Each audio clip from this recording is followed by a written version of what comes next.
All right, so I have a lot of homework questions to go over. And then I'm going to go over the mean value theorem today, and then we're going to do our presentations and we can start working on the mean value theorem.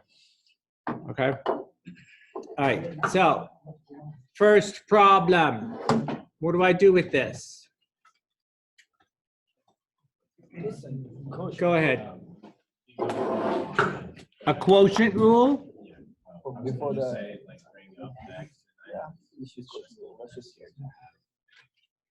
Oh, so you don't want to use quotient rule. You want to do it this way. X to the minus 9th, the sine of x to the 9th. Okay, fine. I already have it done with the quotient rule. So let's just do it this way. So what's the derivative of that?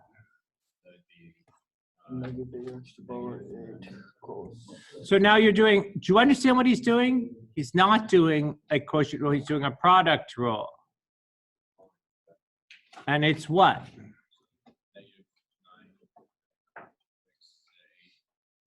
No.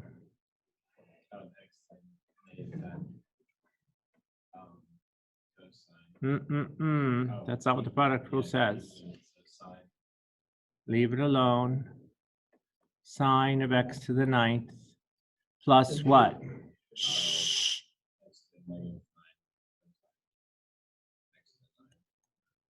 Is that right? What am I missing? I took the derivative of the sine and I left the inside alone. And then what did I forget to do? derivative of inside. So this Not is add, 9x. multiply 9x to the 8. So that's a chain rule right there. Shh. I'm recording. Okay.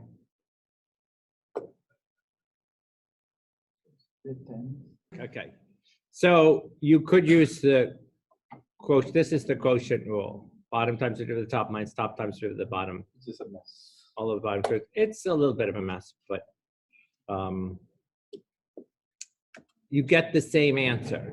If you look at this one, there's a 9. This is x to the 17th divided by x to the 7th. 9 and 8 is 17 divided by 18. So there should just be an x there. Let's see. Did we just have with our cosine? See, we have cosine. We have x to the minus 9 and x to the 8. When you combine them, you get minus 1. So you get 1x in the denominator. So you get the same answer. Okay, this one. Use the position function to find the velocity at time t equals 0. What do you do? And then find the inverse. You need to find the velocity first. How do you find the velocity from the position? You take any derivative of that. You take the derivative, which is what? What's the derivative of that? 4x. 4t first minus 8.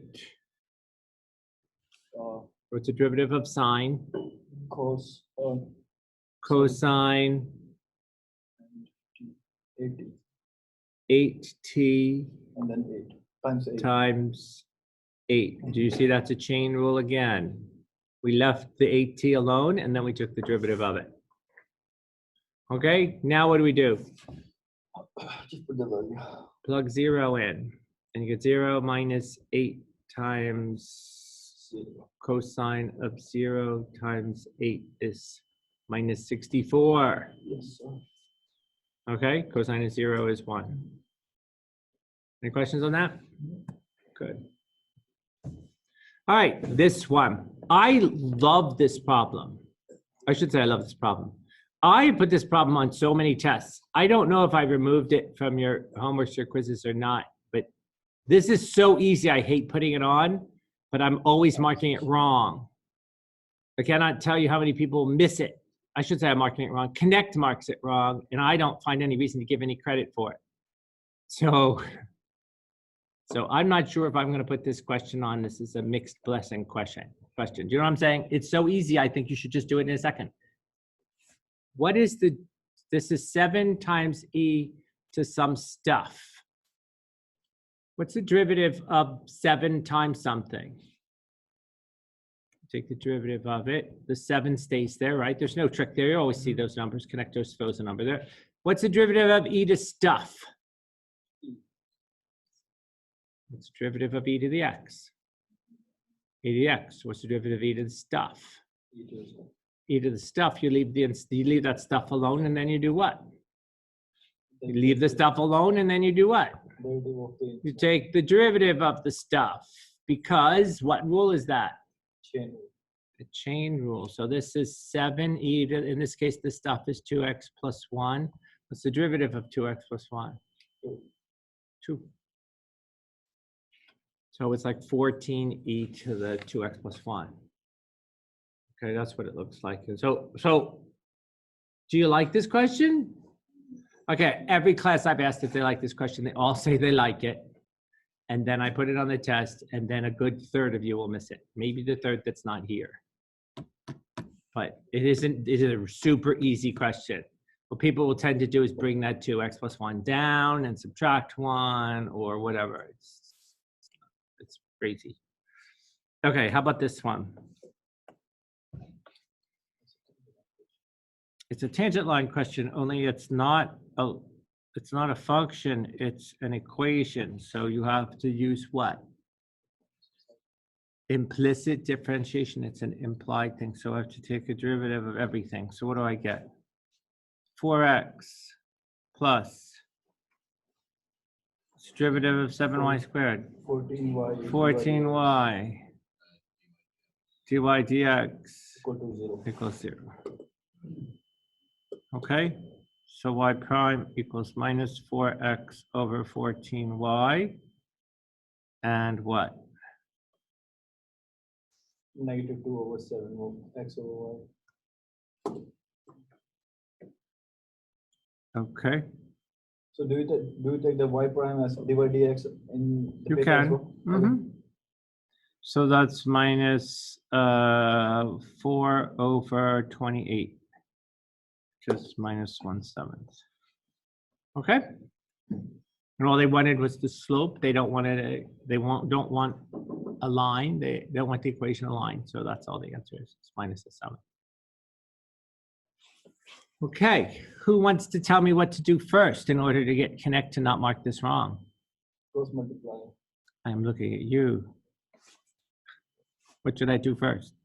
Oh, for the quotient rule? No, for not the quotient rule. For the product rule, I guess you can distribute the y and isolate it on one side first. Well, you can't isolate it, but you can get x plus 8 equals 3xy plus 2y cubed. Now what? Take the y. Take it on one side. Implicit differentiation, what do I get? What's the derivative of 8 plus x? No, 1. Oh, sorry, 1, yeah. What's the derivative of a product? It's the first times the derivative of the second plus the second times the derivative of the first, Or vice versa. or vice versa. Plus, what's the derivative of 2y cubed? 6y. 6y squared. I bring the 3 down. I subtract 1. I left the inside alone. Then Dy dx. I have to take the derivative inside its chain rule. Okay, this is the one everyone's missing. See how there's many opportunities for mistakes? Now what do I have to do? Take this to the other side. So we get 1 minus 3y equals, and I have 3x plus 6y. That's 3y prime, yeah? What? On the second line, isn't that 3y prime instead of just 3y? Oh, no, actually. 3y. Sorry. You just did opposite. Yes. Right. Okay. And so then I get y prime equals 1 minus 3y all over 3x plus 6y squared. That's it. Okay, now remember what I was saying is if you go back to the original equation, let's see. Yeah, I don't see it. Sometimes you can replace some things. Like you could replace the 3x with, so you could take the 3x, you could take some of this and replace some of that with it and just get an uglier equation. And that's what happens if you use the quotient rule. It's gonna come out looking like a different answer, but the answer will be the same as this. It's just going to use the original equation. It'll have a different substitution. I mean, it'll have something will be substituted in there, so it will look different. You know what I'm saying? Like you could solve for this 3x in this equation. So you could say 3x equals x plus y all over y plus or minus 2y squared. Yes? You can just plug that right into here and make it a completely different looking equation. And you could get a common denominator then, and you could, it will probably, they're all different answers, but they're all the same answer. They look very different, but they're all the same. Okay. All right, so I think, what did I do here? Same thing. Let's multiply. Oh, here I did the quotient rule. This is what you did. See, I did this is the same problem with the quotient rule. Bottom times derivative, top minus top times derivative, bottom, do, lots of algebra. And then I get this answer, and Connect would mark that answer wrong. But you see there's an x plus 8 in there. And there's an x plus 8 here. So if you substitute that x plus 8 for, you know, if you substitute it in, you actually end up, you can follow this algebra, you get the same answer that we got the other way by just using some of the original equations. Yes. But if you give it to the, you see the answer in the box, correct. But if you put it in Connect, it'll mark it wrong. Nothing wrong with that answer. Okay. Here, so if you want to get it right in Connect, you should use the product rule. Okay. If you take it on a test, I will mark it. I'll change it. So it's right. Okay. This is the other one that I'm not even going to go over this one. This is, you have to make this x, y to the 1/2, and then you have to use, then you have to make it you have to use a power rule and then a chain. You have a power rule with a chain rule and a product rule, and then it just gets very messy. And the answer can look in lots of different ways. So these are on the notes if you want to do it, but I'm not likely to ask that one. Okay. This one is a little too easy. What is the derivative of g of natural log of x to the 4th? Yes. The natural log would be 1 over x, but this is x to the 4th. So what is it? 1 over x to the 4th, leaving the inside alone. And then what do? Times the derivative of x to the 4th. And what's that going to give you? 4x to the power cubed. 4x cubed, which would be 4 over x. Is that what you said? Yeah. And that's the answer. Yeah. If you're going to do it if you're going to use pre-calculus, then make sure you make a note that you did that. So you get 4 natural logs of x first before you take the derivative. Okay. Then that becomes 4 over x. Don't just give me, whatever you do, don't just give me an answer. I know you probably know what the answer is, but if you just give me the answer and you don't tell me any work from the beginning to the answer, then I mark it wrong. If you're lucky, I give you some credit, but I'm supposed to mark the whole thing wrong. Okay. We did this one, but what do? I find the derivative, and so I'll end up with what? 4x plus 18y y prime. Okay, good. And you plug 1 in there. All right. All right. How about this one?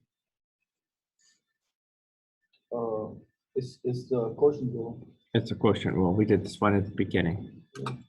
You can do the quotient rule, the bottom times through the top minus top times through the bottom. Okay. Just a reminder, last time I think we did derivatives of inverse functions. Yes? Yes. Okay. And sometimes when there's stuff inside here, you leave it alone. When I say leave it alone, the process of leaving it alone doesn't look anything like leaving it alone.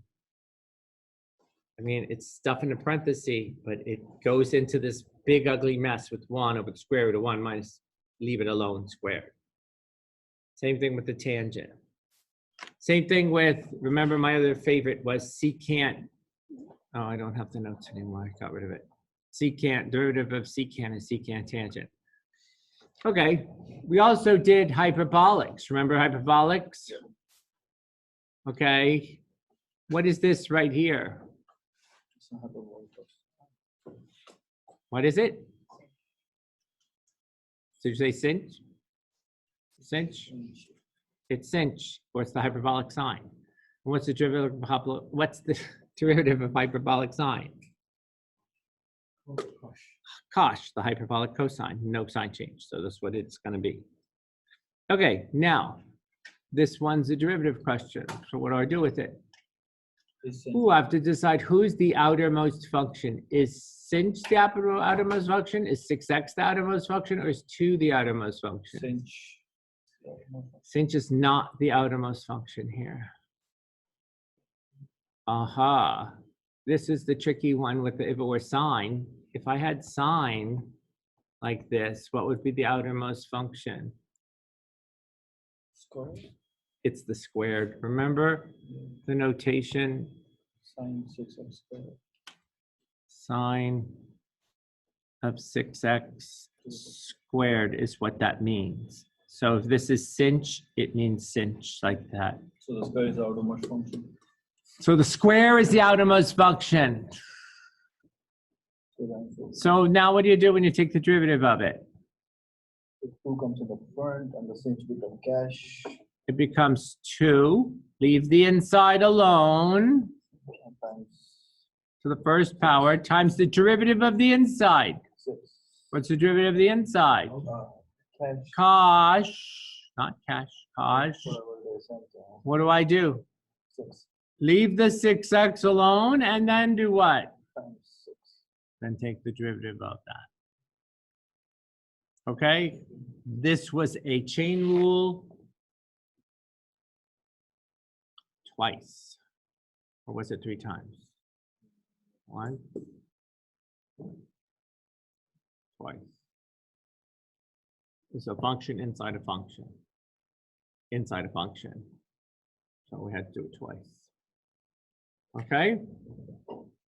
This is not an unlikely problem. I don't have a lot of hyperbolic questions to ask on Connect.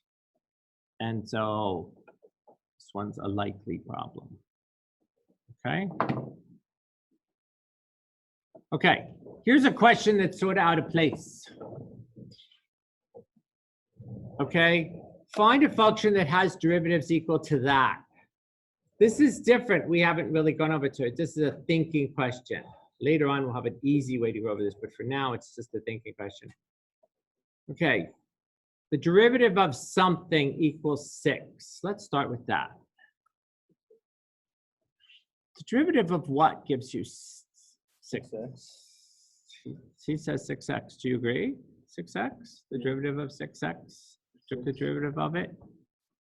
It would be 6, yes? Okay, good. All right, so what about 8x. 8? If that's x to the 7th, it was probably knocked down by 1 to take the derivative. So it would be what power? X to the, what happens if you take the derivative of x to the 8? What do you get? 7.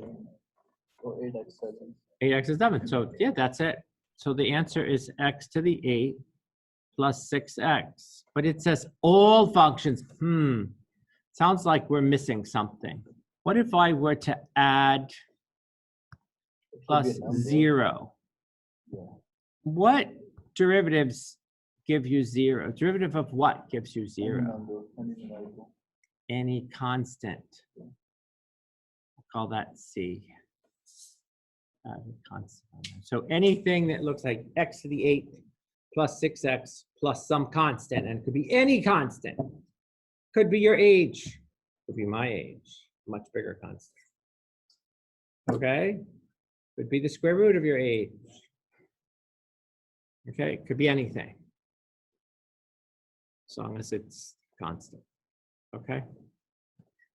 All right. Now, if you were paying attention, before, you would remember what's the derivative of inverse sine? cos. No, Oh. No. Cosec, cosecant, whatever you call it. That's what I said.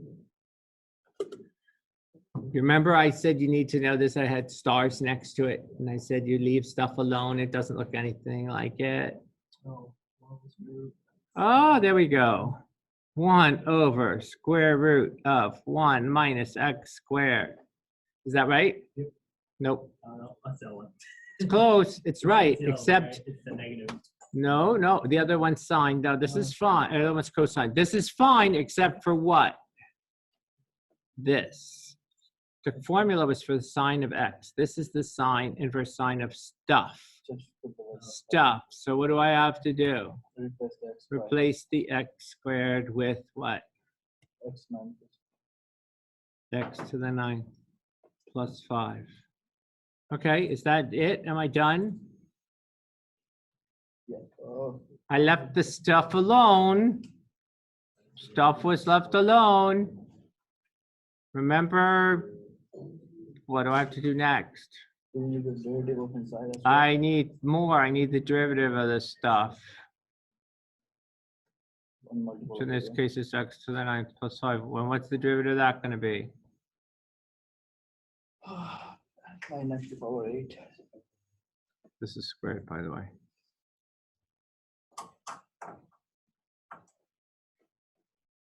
Minus to the power 8.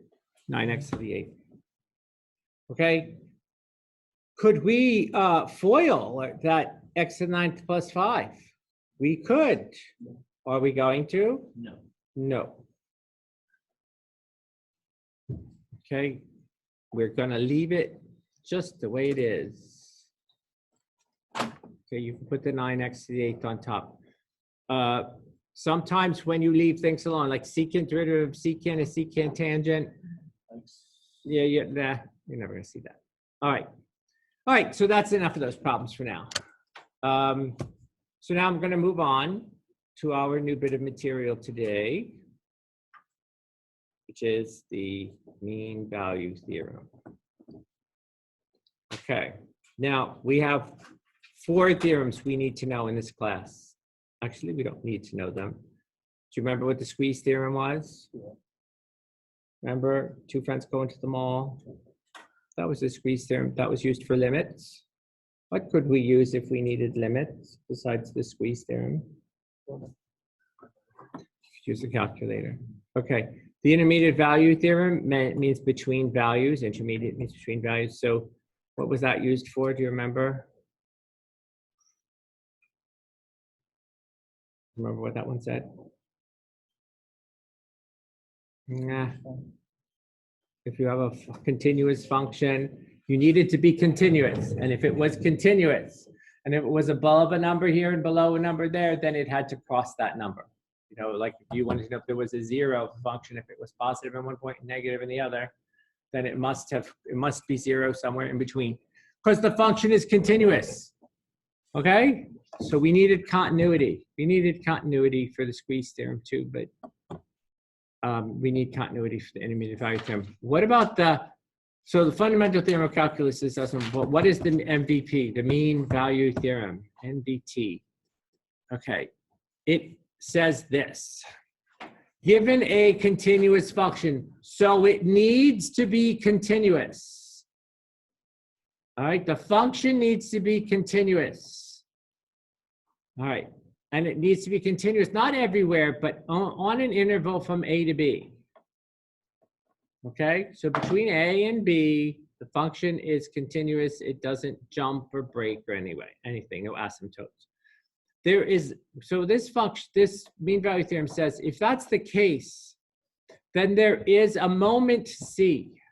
There's at least one value C between A and B, where the instantaneous rate of change at that C is the same as the average rate of change on the whole interval.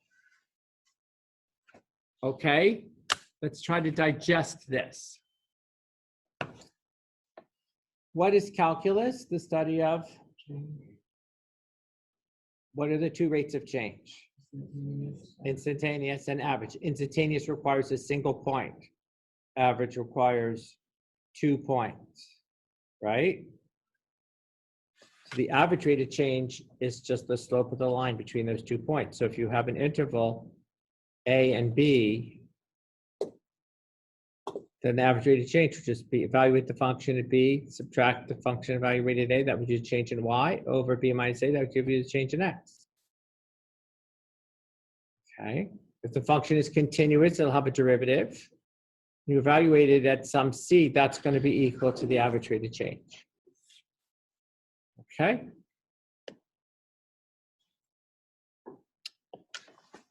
Give me an example of an average rate of change. On my trip to, let me do a different way. On my trip to Florida, where would I have seen an instantaneous rate of change? Actually, I see it quite a bit when I'm driving to Florida. And where would that be? On the dashboard, maybe? What's on the dashboard that would give me the instantaneous rate of change? The speedometer, you know what that's what it was called. I know. The little circle thing with the, no, they have numbers now and they tell you. It says you're going 80 miles an hour. That's your what? Is that an average speed or is that what you're doing right then and there? It's sort of the instantaneous rate. If you glance down and it says 80, that's how fast you're going at that instant. One speed, yes? What would be an example of an average rate of change on my way to Florida? An average rate of change. It's not on the speedometer. Like miles per gallon. Actually, I was thinking miles per hour, like I did on average 50 miles per hour going to Florida. But I could also get like 35 miles to the gallon. Am I getting 35 miles a gallon all the time? No, I'm getting 35 miles per gallon on average. So between the two intervals, I need two points. All right, so here's my trip to Florida. So I go from 0 to, well, this is just 0 to 80 miles. Mile marker 80. I guess this is my trip to Florida. This is my trip on the turnpike. Okay, so I can go, if I did 80 miles per hour the whole time, it would look like a straight line, like soup. And then I would end up 80 miles per hour later after exactly 1 hour. That'd be 80 miles per hour. That's an average rate of change. Although if I did it the whole time, it would also be my instantaneous rate of change. Okay, you understand that if in the beginning, I drive a little slower than 80 miles per hour. See the rate of change here, this red line, it's flatter. So I'm going slower. So to make the whole 80 miles, what do I have to do? To make the whole 80 miles in an hour, if I'm driving slow in the beginning, what do I have to do? Pick it up. And I'm going much faster than that. You see the slope of the tangent line here, the instantaneous rate is much higher than it was here at 80. And look what happened in between. There's 3 lines here on this bottom curve. First one is less than 80. The first one, the last one is greater than 80. What do you think about that one? That's perfectly parallel to the 80 mile per hour line. What do you think is happening there? How fast am I going at that instant? 80. Cool. Okay, now that was the case of me driving slow in the beginning. That's not me. When I want to go to Florida, I pedaled to the metal in the beginning, rushed to the first rest stop where I have to get to the bathroom, and then I leave my wallet. Then I have to go back and get it. I left it, and then I keep going again, and then I miss my turn off, and then I have to go back again. Okay, this is my story. Okay, in the end, I did 80 miles in 1 hour. So on average, I did 80 miles per hour. Is there a time when I did 80 miles per hour that it actually said that on the speedometer? No, really. You see these 3 little lines here? See how they're all parallel to the main line? Those are 3 separate instances where I was doing 80 miles per hour. Okay? You might not think much of this theorem, but do you guys ever use Easy Pass on the turnpike? And do you ever speed? Okay, if you don't speed, then people are passing you. Yes, the turnpike, everybody speeds on the turnpike. Do you know they know when, if you get your Easy Pass bill, they know when you went on the turnpike, and they know when you went off the turnpike, and they know where you went off the turnpike, and they know how much time it took. So what do you think they can get? Cover my Zoom session. Oh, it says it's still recording. Oh, and Peter's there. Can you guys still hear me? You're back just in time. I don't know what happened to my Zoom. It says it's not recording anymore. It's recording. It is recording. How come it doesn't give me a little dot?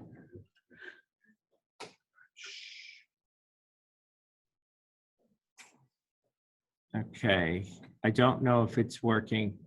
Okay, it's recording again. Okay, is there a way out of the ticket? Of course there's a way out of the ticket. What is the thing that the mean value theorem required? What did I say in the beginning? It required continuous.